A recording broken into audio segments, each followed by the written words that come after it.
Gita. You gave me the conclusion of the Bhagavad Gita to speak about. And anyway, and because, as I said before many times, I'm not the type of an academic type of guy.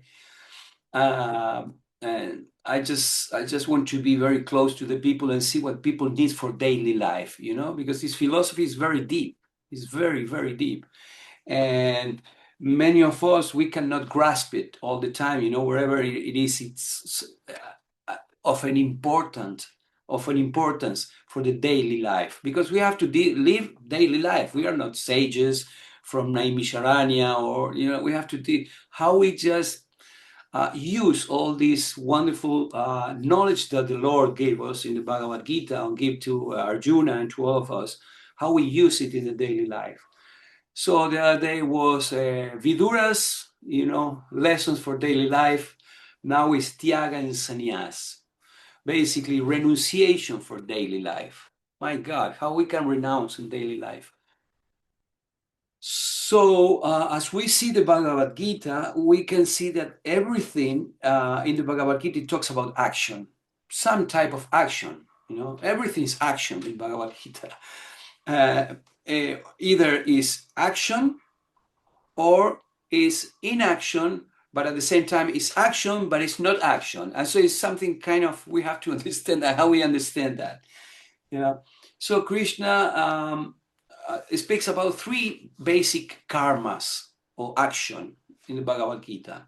You know, 3 general ones. You know, like karma, bikarma, and akarma.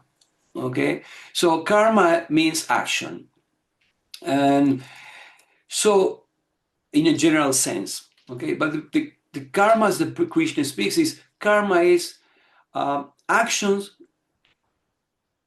in knowledge of the Lord.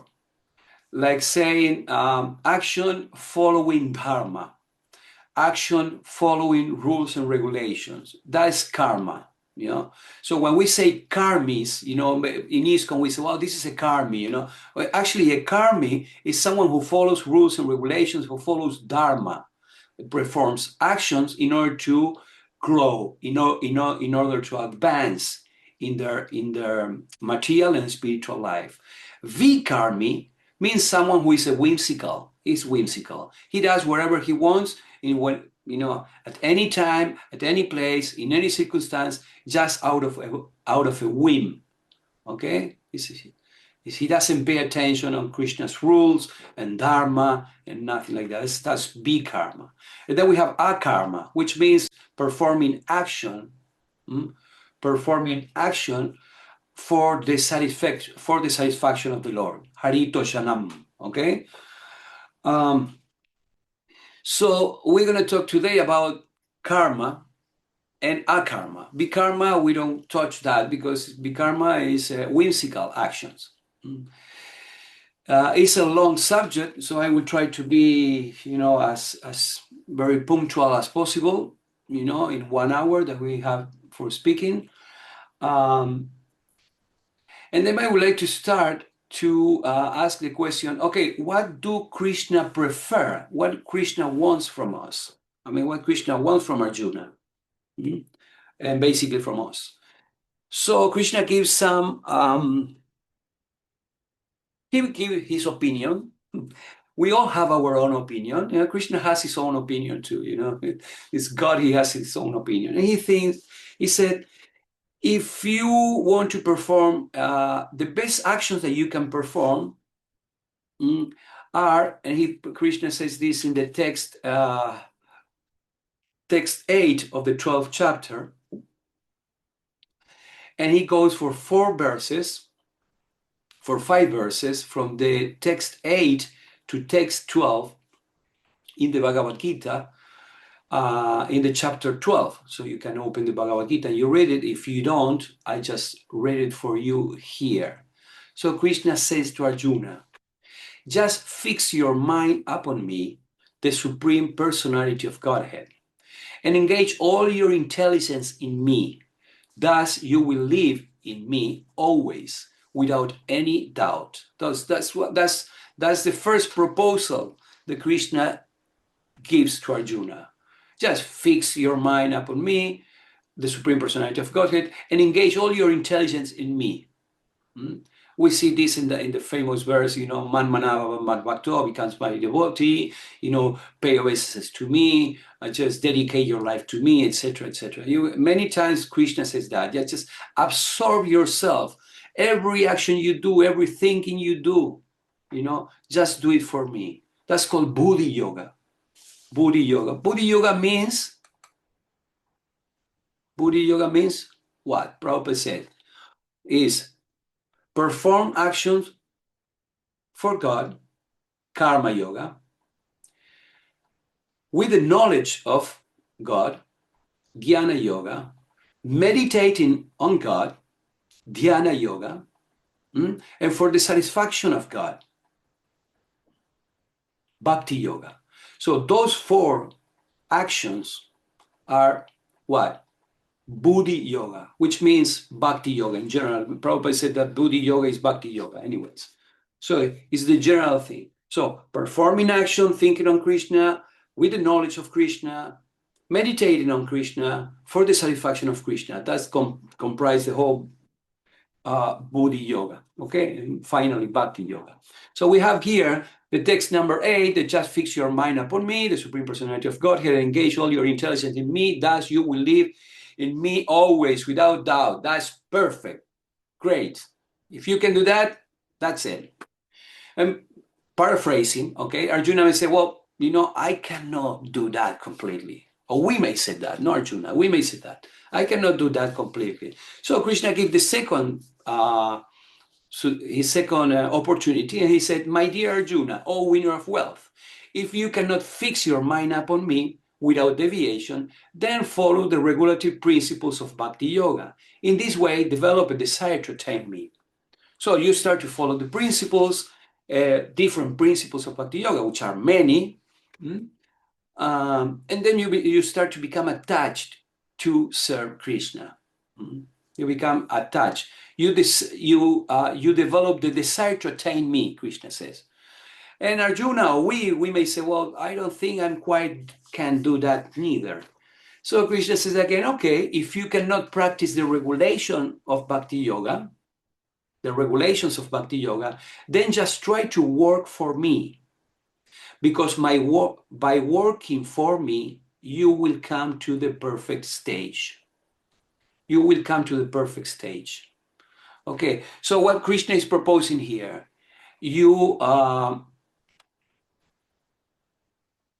what's that? That was the same. If you cannot practice it, then just try to work for me. Okay, you're working for Krishna, and you give everything to Krishna. Fine. This is.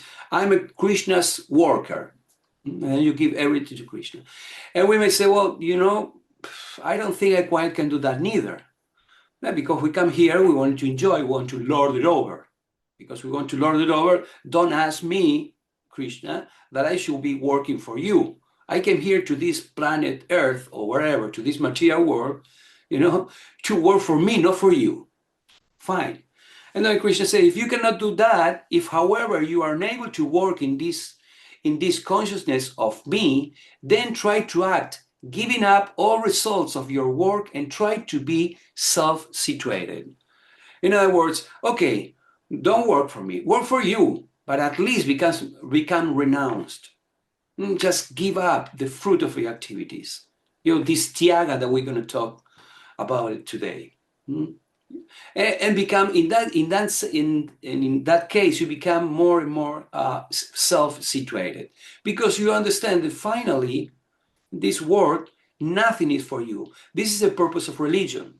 The purpose of religion is to learn gradually how to accept there is someone above us, an authority, a supreme authority, and we are following such an authority. Some people may follow some religions of some demigods. Okay, fine, but at least they know there is an authority. What Krishna wants us to do, coming from nothing to everything, in other words, coming to being a very low, human being, to become an enlightened pure devotee, what Krishna wants us to do is, at the beginning, if you are a very low human being, you accept authority. Once you start to accept authority and then you follow an authority, that is the beginning of religious life. And then eventually you will become, to accept, from demigod or from upadevas, small demigods, and then big demigods, and from demigods you may start to accept the authority of the Supreme Lord, and then you become a devotee. And then you say, well, okay, now I accepting the authority of the Supreme Personality of Godhead.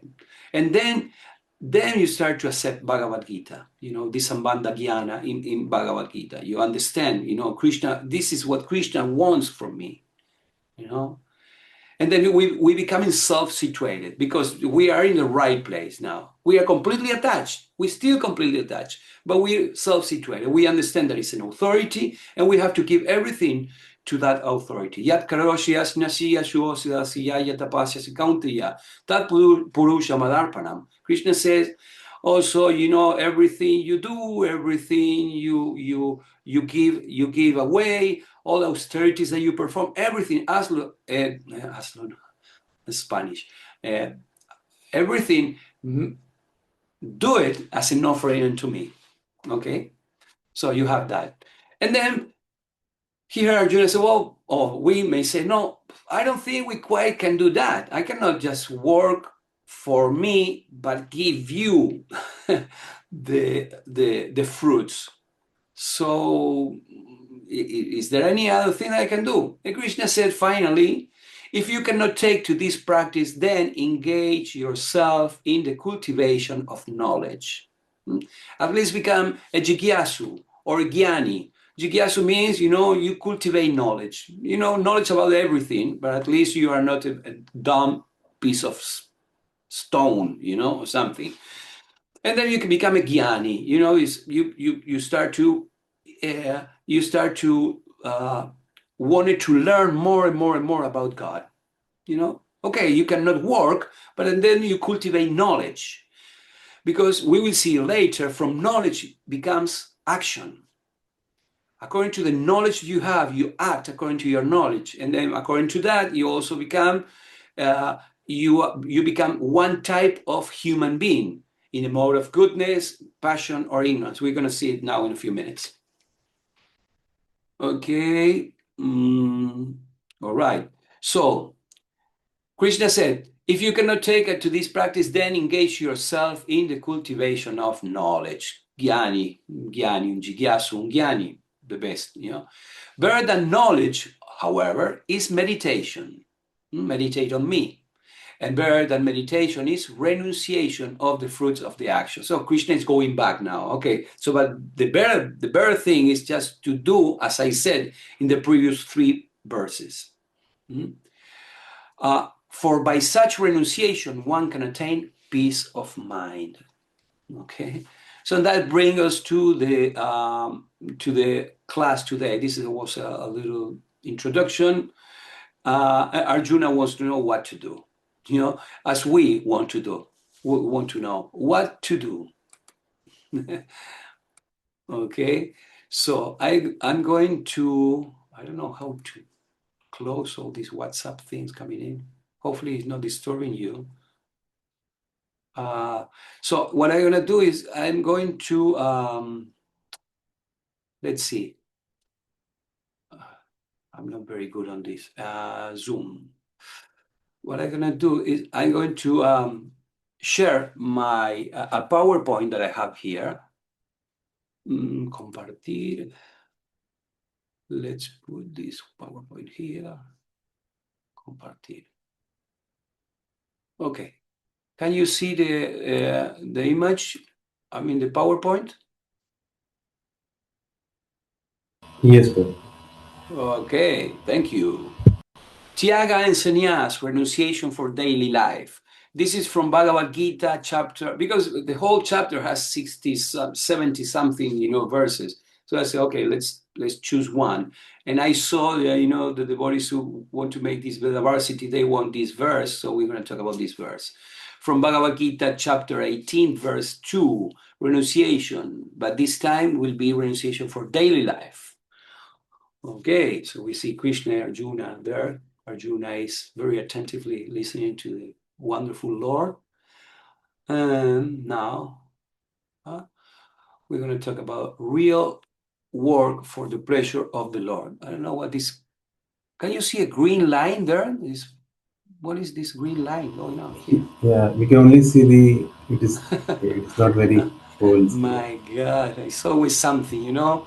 Every time you want to do a nice presentation, it's always something going on at the last moment. Anyway, real work for the pleasure of the Lord. What we're going to do is we are going to pack the whole 18 chapter in 6 sections, okay? Because it's very, the whole chapter, it gives the conclusion of the Bhagavad Gita, and this conclusion of the Bhagavad Gita will be basically how to act, you know, how to act in Krishna consciousness, or how not to act, you know. So we're gonna present it in 6 sections, which I'm gonna read actually, you know, and from that we can start to talk from that. Okay, first, in Bhagavad Gita 18.2, Lord Krishna clarifies the true meaning of renunciation. What is the true meaning? Sri Bhagavan Uvacha Kamyanam karmanam nyasam sanyasam kavayo viduhu sarvam karma phala tyāgam praus tyāgam vichakṣanam. Giving up actions motivated by material desires is called sannyas, and giving up results of all action is called tyāga by the wise. So giving up actions, so sannyas means when you give materially motivated action. That's sannyas. You give up the action which is materially motivated. But tyāga means you're giving up the fruits of your activities. You renounce the fruit. You don't want that fruit. So this verse reveals a powerful and often misunderstood truth. Renunciation is not about abandoning action, but about transforming consciousness. People say, well, I want to renounce everything, go into a cave. I'm going to a cave. You know, I don't just chant Hare Krishna. Yeah, but, you know, it's not about renouncing the world, because Prabhupada said you cannot renounce, you know, once you are any conditioned being, any soul which is engaged in a material body cannot renounce action.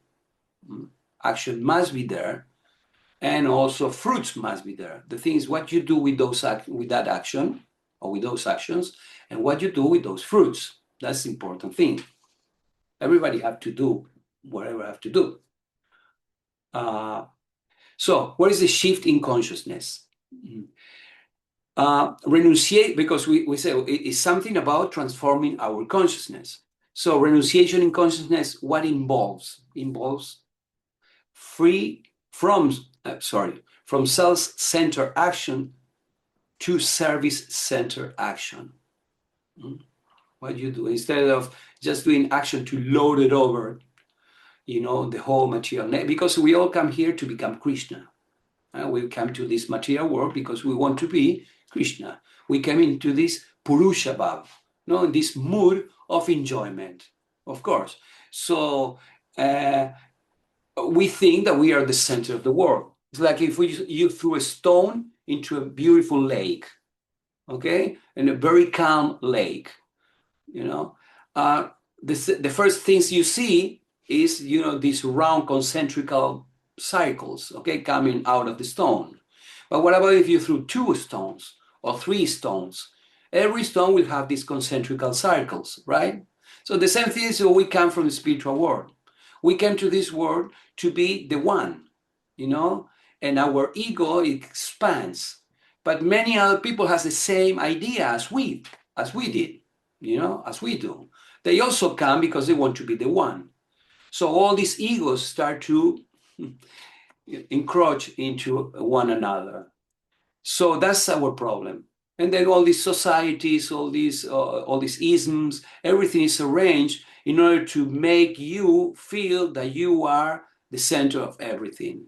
And to become Krishna consciousness means that Krishna is the center. So now you have to make a shift in consciousness. So you're going from self-centered actions, in other words, for fruits for yourself, you go into service-centered action, which means you understand that you are part of this universe and you have to serve, you have to, what is the word? Assist other ones for the evolution. If we go in deeper and deeper, the whole society, the whole Devi Varnashram society is for that, to assist in one another. But we don't gonna get into sociology now, but this is another topic. From control over result to surrender to the will of the divine. We're trying to control. Bhaktaram jagyatapasam sarva loka maheshwara. So if we can control, we can enjoy.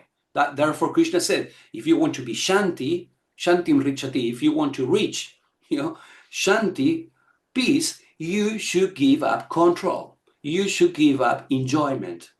We want to control because we want to enjoy. If you control, you enjoy. So that's why Krishna said, I'm the supreme controller. Bhaktaram yagyatapasam. I'm the supreme enjoyer.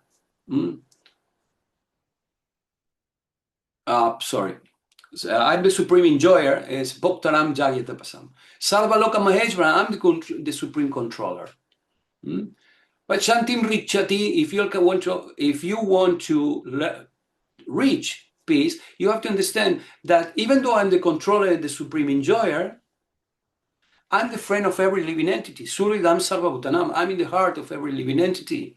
So because I'm in the heart of every living entity is my best friend. And because every living entity is my best friend, I will let them control and enjoy.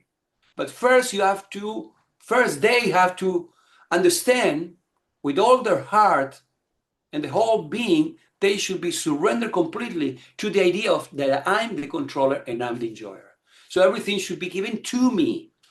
Once you understand that, completely understand that, and then I leave you control and enjoy. One day I was in Vrindavan, and I was this little boy was there with a big watch, and then I said, "Wow, you are the controller of time."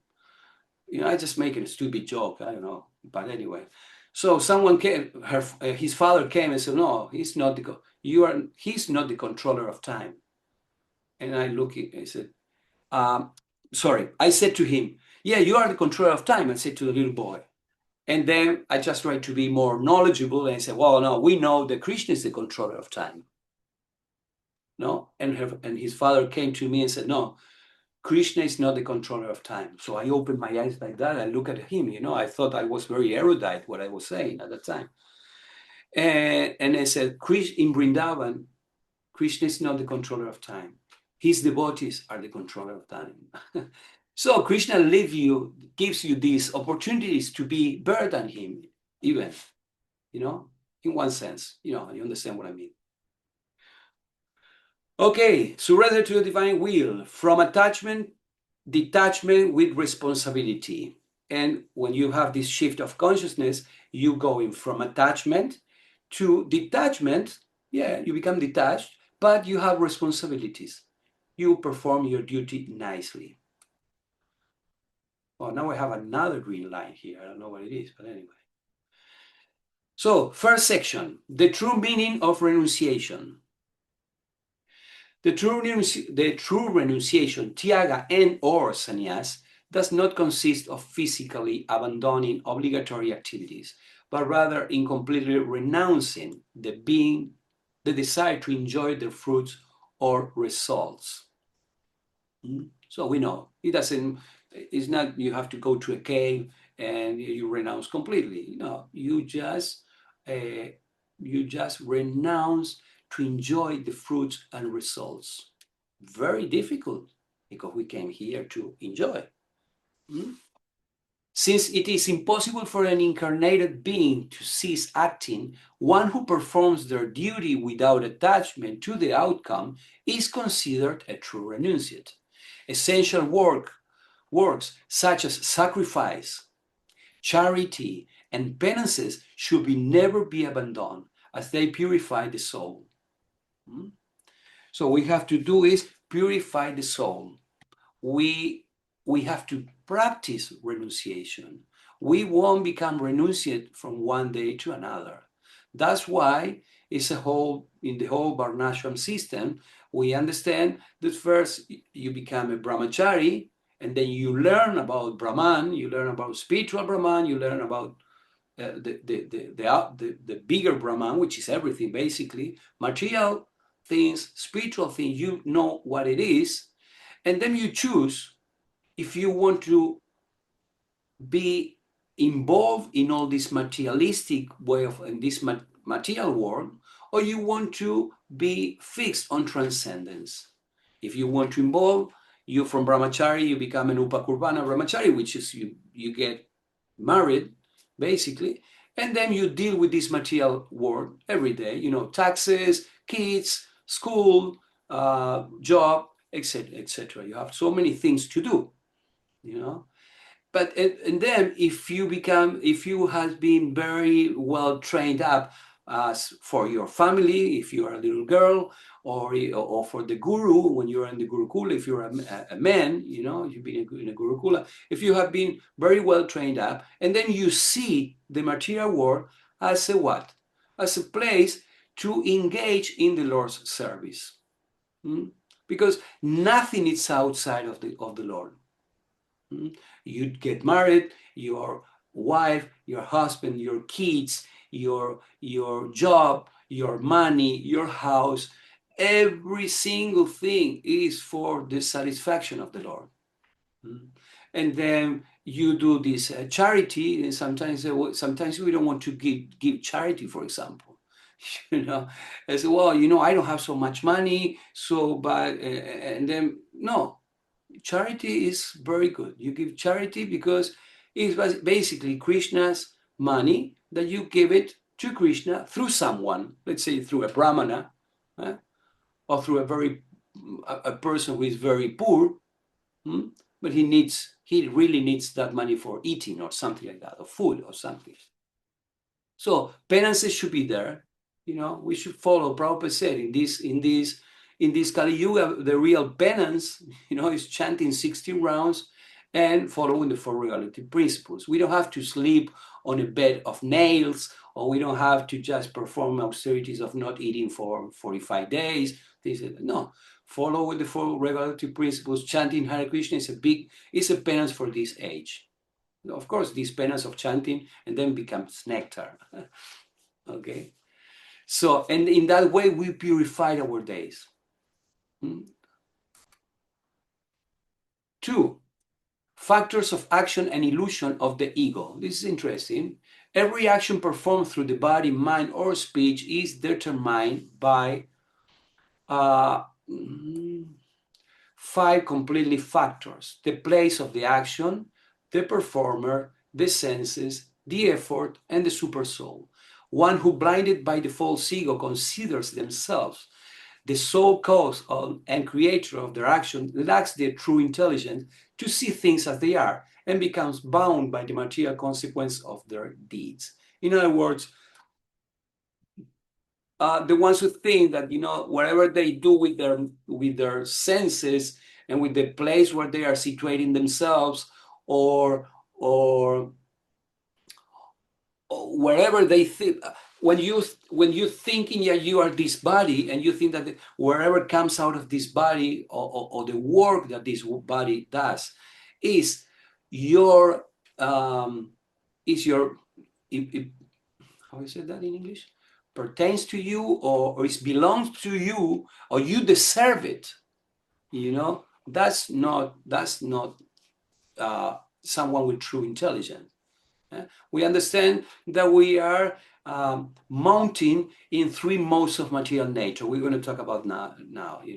We mount on 3. If you are in passion, if you mount in the mode of passion, or you vibrate in that frequency of passion, and then you're going to get results for the mode of passion. And the soul is inside the chariot, and he doesn't know what, the soul, the only thing he can do is choose. choosing Krishna or choosing Maya. Therefore, we have to remove that curtain of that veil of ignorance and work in Krishna consciousness with a true intelligence. Because whatever we do for the satisfaction of Krishna, even if it's in passion and ignorance or in goodness, it will always gonna bring good results, and Krishna will guide us all the way until we become pure in heart. So number 3, the 3 forms of knowledge: action and the worker. This is also very interesting because everything in the universe is affected by the 3 modes of material nature. The components of material existence are always classified according to modes of material nature. Goodness, we know goodness, passion, and ignorance, right? So goodness, listen to this, it's really interesting. The knowledge that sees a single spiritual nature in all beings. Action performed. Okay, goodness is the knowledge that sees a single spiritual nature in all beings. You see spirituality, you see Krishna in everyone's heart. You see yourself as a spirit soul, part and parcel of God. That's that idea. I mean, that knowledge is knowledge in mode of goodness. And then when you have that knowledge, you perform an action according to the knowledge you have. So the action that you perform with that type of knowledge, sattvic knowledge, is an action performed out of duty, without love or hate. It doesn't matter, it doesn't matter how things come out. You don't love, you don't hate.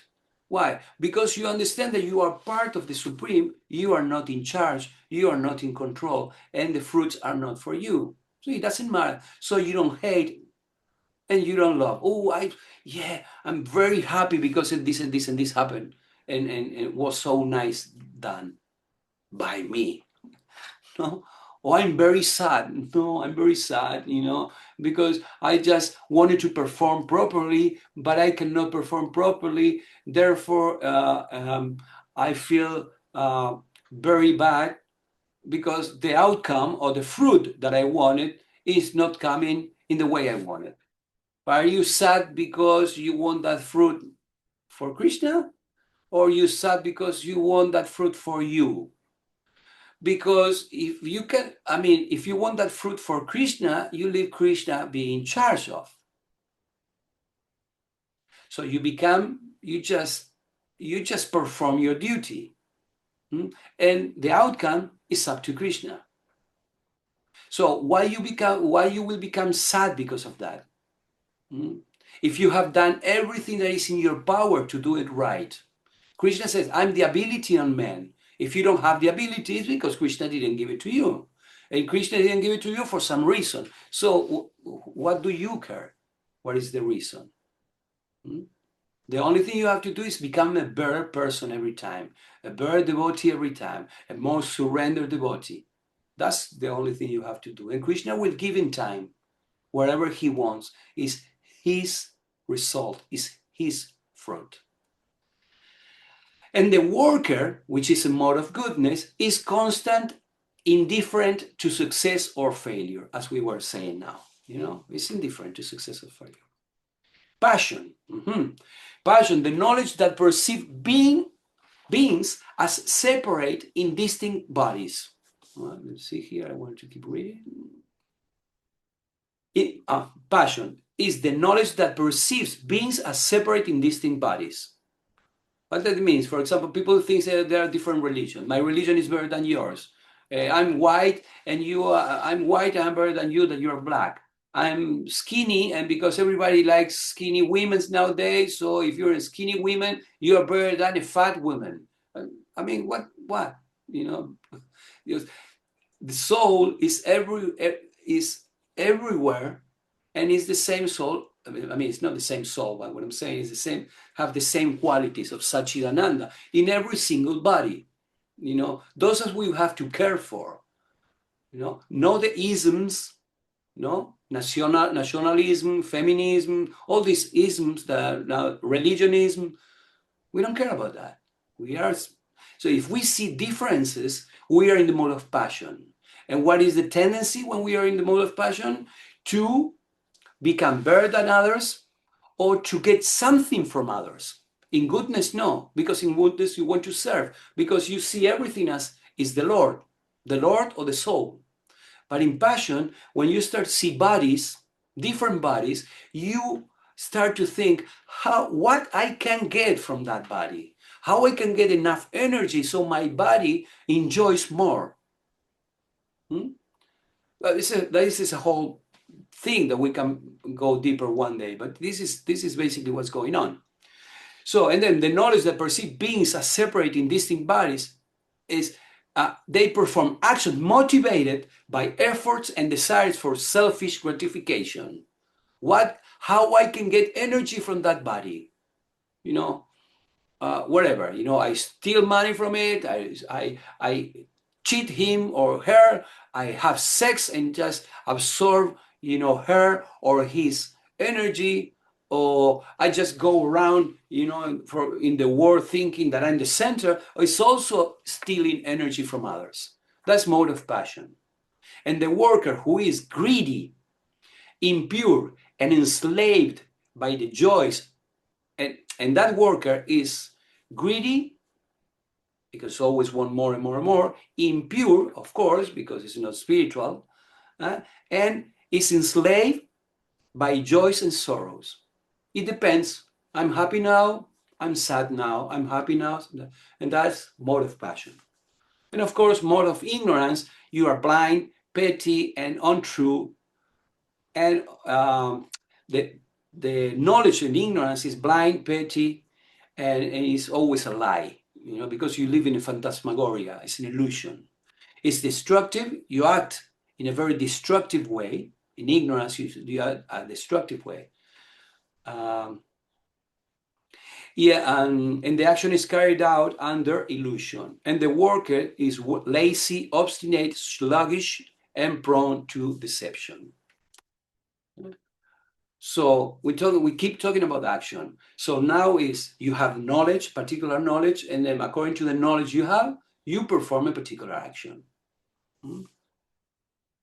That's why it's so important to get the proper knowledge. That we get from Bhagavad Gita, we get from Krishna, to perform the proper action. 4, understanding determination and happiness. Okay, all these will take us to become determined in one sense, in one way, and make us happy or sad according to the determination and the knowledge that we were working on. The understanding, steadfastness, and joy of the individual are also divided according to the 3 modalities or mode of material nature. In goodness, determination, steadfastness, and happiness is when you distinguish between duty, what has to be done, and what is irresponsibility. Through yoga, one possesses unwearying determination and finds happiness that initially feels like poison, but ultimately becomes the nectar of self-realization. So one say, well, yoga, okay, but what is yoga? Yoga means what? You just sit there and put your legs around your neck and just learn how to breathe. No, yoga is your whole life have to be in yoga. There's something in Ayurveda is called Ayurvedic psychology. Ayurvedic psychology is the psychology of yoga. The other day we went to a very important university here. We gave a class on that, on Ayurvedic psychology, which is important. You learn how to use all the angas of the Vedas, of the yogas, all these 8 angas of the yogas, for accelerating in spiritual life, to have a peaceful life, to have a meaningful life, to have a renounced life, and give it, of course, in sacrifice to the Lord. And then you have the yamas and niyama, which are the principles and the activities that you do based on those principles. Everything have to be around. That's why Prabhupada gave the basic 4 principles, for example, just to become human. Don't eat meat, fish, or eggs. Don't have illicit sex. No gambling and no, and no, what is the other one? No gambling and no intoxication. No, what are the principles of that? The principles are that mercy, cleanliness, truthfulness, etc. So those are the yamas, and then the niyamas are the actions. To don't gamble, what is that? No truthfulness, to cleanliness, no illicit sex. So you have all these yamas and niyamas, you have all these things that you have to do. If you bring yoga to your life, you use the psychology of yoga for your life, and then you can do a very, very great advancement in your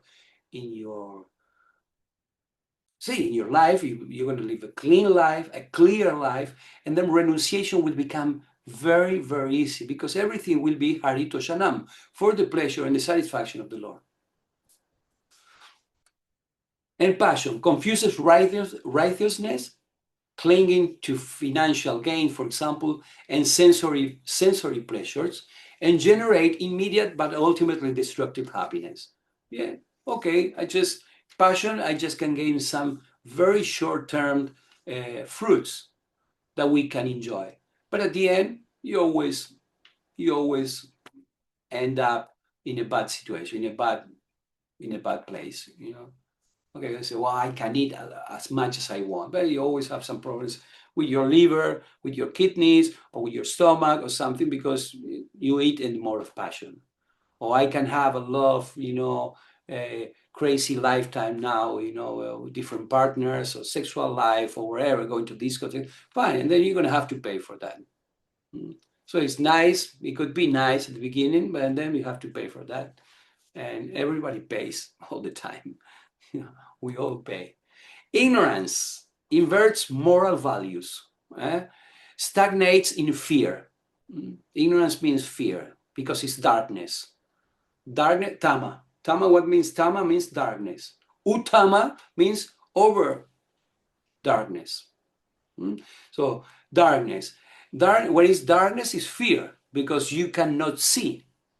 If you cannot see, you can control. If you can control, of course, we control a little bit. If we can control, we can't enjoy. And if we can control, we can enjoy. Therefore, we are fearful all the time. So ignorance is darkness. And from darkness comes fear, complaint, and lethargy. You don't want to move because you just want to live in your own little shell, And experiences a supposed happiness that is pure illusion from beginning to an end. And you think that you are in happiness, but it's like a hog, like it just eating stool, and they think that it's such a wonderful thing, Yeah, for the dog may be a wonderful thing. In the mode of ignorance, you have this enjoyment, eating stool, for example. Fine, this is wonderful. And you live in that illusion, it leads to no end. Sorry, I'm going too fast, but anyway, I'm trying to just leave space for you to make questions. 5, the qualities of work and social perfection. No being in the universe is free from the 3 modes of nature. According to these tendencies, social responsibilities are innately distributed. Intellectuals, Brahmins, operate with purity and self-control. Leaders, Kshatriyas, with heroism and courage.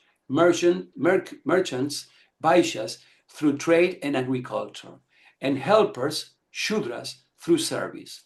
But the important phrase here is this: the path to perfection is not to imitate the duties of others, but to worship the Supreme Lord by performing one's natural occupation, even if imperfectly. So that's why it's so important that we establish finally this Varnashram, Devi Varnashram system.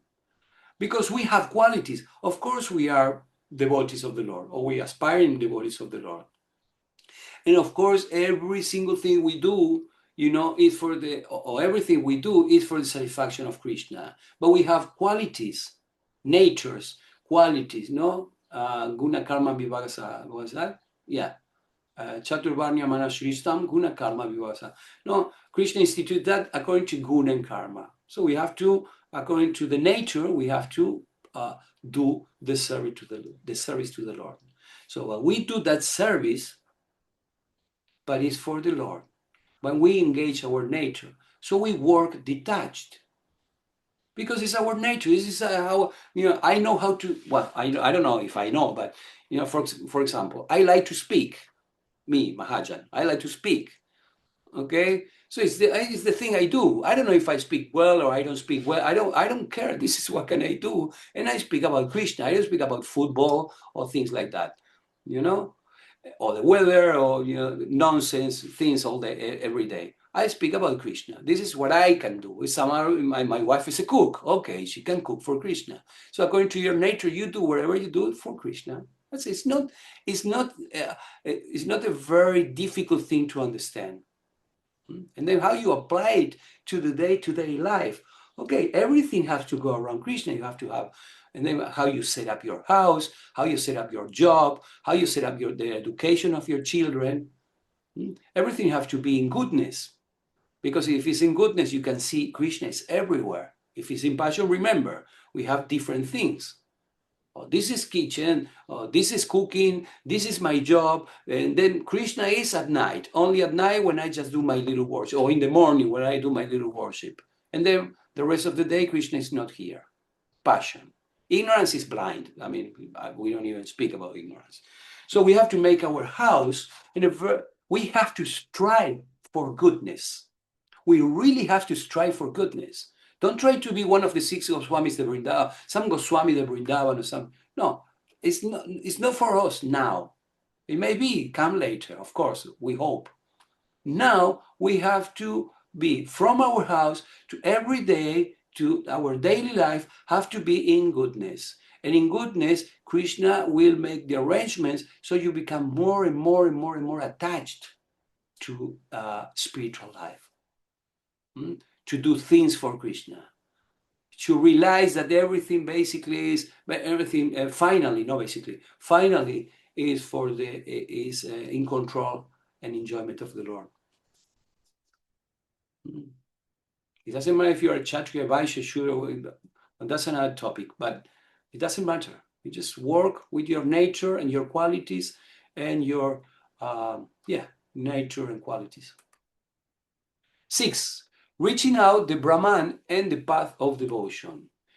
To reach the stage of transcendental self-realization, Brahman, one must purify one's intellect, control one's mind, relinquish sense gratification, and be free from ego, pride, anger, and attachment.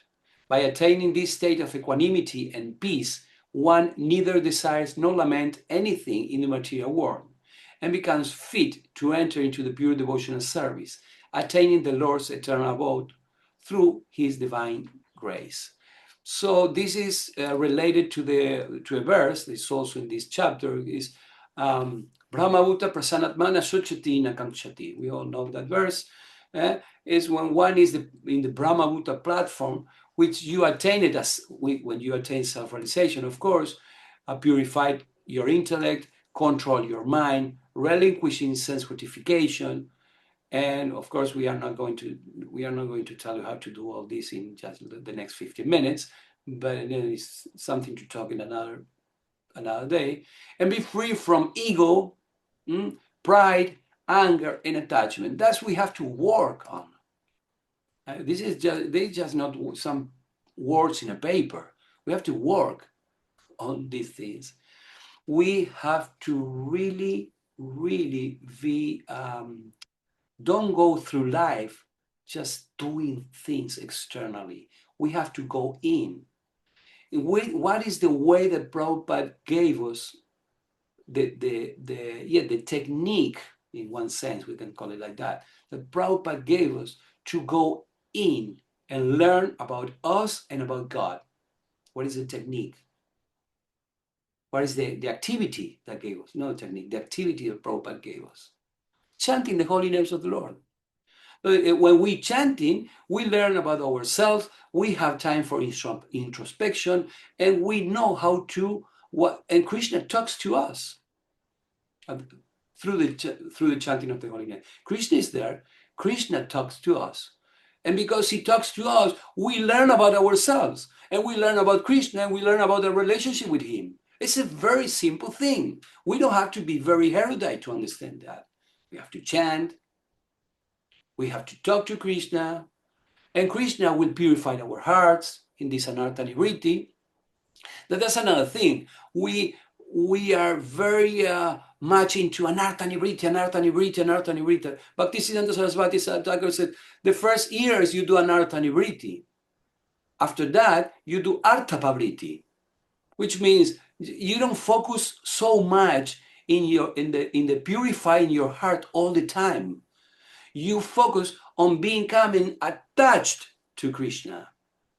That's why this renunciation is so good, because it doesn't mean you give up things. It means you become attached to something else. So you become attached to Krishna, and automatically you become purified. You become purified automatically because this artha pavritti, which means whatever has a value, you become attached to what it has a value. Anartha nivritti, anartha, means you try to get rid of the anartha, the things that don't have any value. And we have millions of that. Millions of those kind of things, impurity, things that we bring in from previous lives. Millions and millions and millions. Are we going to be crying in every nook and corner of the house because we are so fallen? Or we want to chant Hare Krishna, smiling and helping the devotees and serving the devotees and bringing people to our house and giving charity and doing everything Haritojanam for the satisfaction of the Lord. And that is artha pavritti. That's what it's looking for when we're talking about renunciation. This is a renunciation for daily life. Become immersed in Krishna culture. Understand how a Brahmana works, how a devotee of the Lord works. Just invite your friends to eat and do things for others, and think about all the time in which way you can assist others. That's what Krishna said. The one who is my devotee, he says that is my devotee, is not my devotee. The one who says that is devotee of my devotee is my real devotee. And that's what we want to do. So that's real renunciation. You do things for Krishna. As we said, the action is for Krishna, with knowledge of Krishna, jnana, meditating on Krishna, dhyana, and for the satisfaction of Krishna, bhakti. That's real renunciation. Okay, I don't know how it goes. 10 minutes to go. So now let's get to a conclusion. The perfection of existence lies in acting in accordance with one's own nature, completely detaching from material results and surrendering one's will, mind, and heart in absolute devotion to the Supreme Lord, who resides in the heart of all and liberated from fear and sin, those who surrender unconditionally to him. The perfection of existence is just giving up, surrender completely and become detached from every result, materially result, in just more or less what we said before, just giving everything to Krishna for satisfaction of the Lord. Sarva dharma parityajam amikam sharanam brajaham tvam sarva pavibhyo mokshashi shyami machucha. That's why Krishna gives us a conclusion. It's just forget about all the religions. Religion doesn't mean that you are Christian, Muslim, or Baha'i, or wherever. No, religion means all the activities that you're doing, you're performing, in a structured way to attain one particular thing, and a structure and a strategy. I mean, so many things. I mean, religion now is it's very broad, the word religion. It doesn't imply always, to have God, connected to religion. Religion means activities that you do And Krishna says, Sarva Dharma Parijaya, all the dharmas, just leave it aside. You just surrender unto me and do everything for my satisfaction. Well, this is the translation. So conclusion: renunciation is not internal. Renunciation is internal, not external. The shift of consciousness is you shouldn't stop, doing your duty. You're still living in the world. You have to do what you have to do, but do it for Krishna. True renunciation does not mean leaving responsibilities, family, or work. Instead, means acting with duty and sincerity. Perform your duty. Duty means dharma, and dharma means what? Your real nature. That's nature. The dharma of water is what? That is wet. The dharma of a soul, what is that? This is a servant. It's not your duty. Oh, I have to do it out of you. No, it's your nature. You work off your nature, not of duty. I have to do it, or I must do it. No, I do it because it's my nature. Well, that's to study Dharma one other day. Why this matters in daily life? Why? Because if we are not becoming renounced, most stress, anxiety, and frustration come from attachment to results. When outcomes don't match expectation, the mind becomes very disturbed. We have so many expectations. That's the thing. That's why it's important in daily life. Because if you have so high expectation, when you don't meet those expectations, you become very sad and very anxious.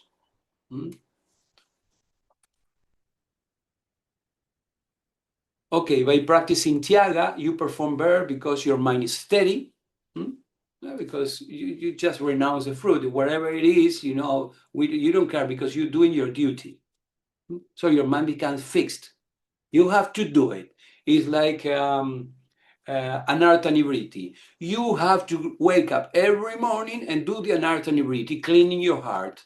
You cleaning your heart today, you cleaning your heart tomorrow, you clean your heart the day after tomorrow, you clean your heart forever. And while you clean your heart and you're used to clean your heart, you become nishtha, which means you fixed. You fix or steady. That's what nishtha means, fixed or steady in cleaning your heart. So when you do service for Krishna, you do it as out of duty because it's for Krishna's pleasure. And then you become steady, you become nishtha, you become steady. And then when you are nishtha, you're happy because you know that's what you have to do. You remain peaceful regardless of success or failure. You develop spiritual maturity and inner freedom. And then to put all this into a practical application is you do your duty sincerely, family, work, whatever it is, do your duty. Offer the results mentally to the divine.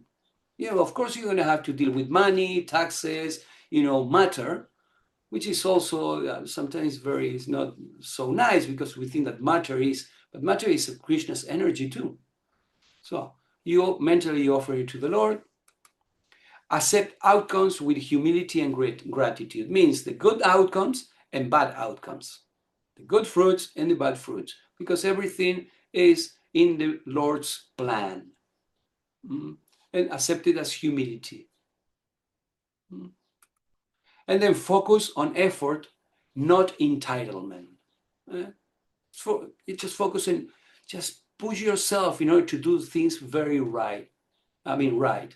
Don't think about, I'm the temple president, or I'm the big CEO in some company, or I'm very beautiful, I'm singing so nice. No, that's not important. Important is focus. Prabhupada said, wherever service you do, you become expert in it. You brush in the temple, sweep in the temple, go for it. Become the best sweeper for Krishna. For Krishna. Who cares about if you are the good sweeper or not sweeper? But if for yourself, you have to be very meticulously doing your job for the satisfaction of the Lord. The essence, total essence, and we finish with this.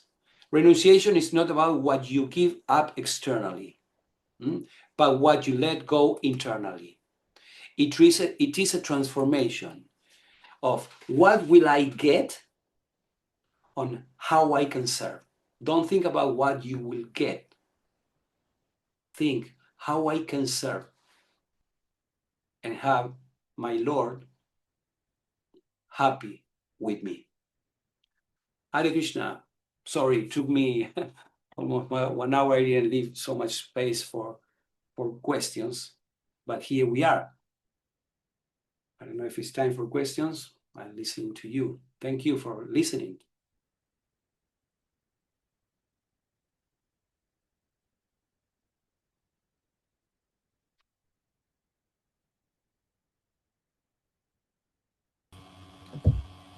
Hare Krishna, Prabhuji. Hari This is Bol. says. Thank you for the nice class. One question, like, how can we apply this principle in the preaching as well? Like, when we do the preaching service, sometimes I get attached that, to make the members committed to chanting or to Sorry. The last part I didn't. You said how we can apply this to preaching, and then I couldn't hear. I couldn't yeah, how, understand. Could you speak yeah, a little louder? sure. So, how can we apply this renunciation principle in the preaching services? Uh,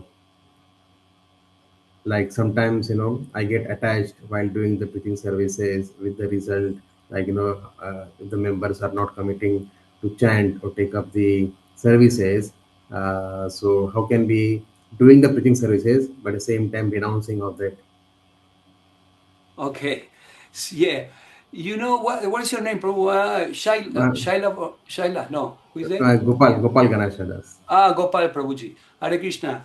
Prabhu, yeah, that's something interesting, because we become attached to make the service when we're preaching, and then we are in charge of people. Sometimes we become disturbed because people don't do what we want them to do, So the best thing is just keep life simple. Keep it simple, because Prabhupada and Krishna and Prabhupada want us to just have simple programs that can transform people's consciousness. And if you make a big thing, sometimes it's very difficult to maintain. And when you have things that are very difficult to maintain, you need a lot of people, a lot of energy, and a lot of enthusiasm from people to maintain whatever project that we have in our mind. Okay, but actually, keep projects very simple unless you have a lot of people who are very enthusiastic. Okay, otherwise you become attached. To the response of the people to your own idea of preaching. And people may not have the same idea as you have. And people may be a little they may be a little more lazy, or they may not agree with you in some ideas of how to take the project forward. That has to do more with leadership. Okay, that has to do more with leadership, the way you can enthuse them. So we shouldn't push around people, because people are doing whatever they can. The first thing, or wherever they want. That's another thing. So if people don't want to do something that you want them to do, I think we should look up more into leadership issues. I mean, improvement. Okay, so for you, I will say, for you, or for the person in your situation, or in the situation that you're expressing, is I will say, don't become attached to what the people can do or cannot do, or won't do, or wouldn't do. Don't become attached to that. Don't have expectations of people. And then we have a problem. I need to have expectation. You may need to have expectation because you have a project to maintain. You cannot say, okay, well, I don't expect that people they can clean or sweep the floor wherever they want. No, because you have a whole structure. So make sure that that structure is always very well maintained with people who are always enough and enthusiastic enough to performing that duty completely. But that is something that we have to deal about is on leadership, you know, how you can enthuse people to satisfy the needs of the project, of the preaching project. But for you, your work is don't become attached to the expectations that you have on people. Okay. That's how I can answer that. I'm sorry. This is what my experience, you know. Okay. Thank you, Prabhu.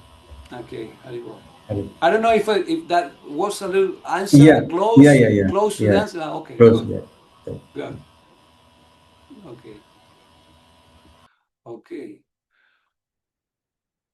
okay. I just passed 5 minutes more. I don't know with the coordinator. I just stop here, or is another question, or I just don't have more time. Okay. Okay, I would say now, thank you very much for hearing. And if I just give another class next time, I promise I will make it very short. Don't give so much information, and I will let you just make many questions. And I'm sorry again and all glories to Srila Prabhupada. Hare Krishna, Hare Bol. you. Hare Krishna. Hare Bol. Hare Krishna.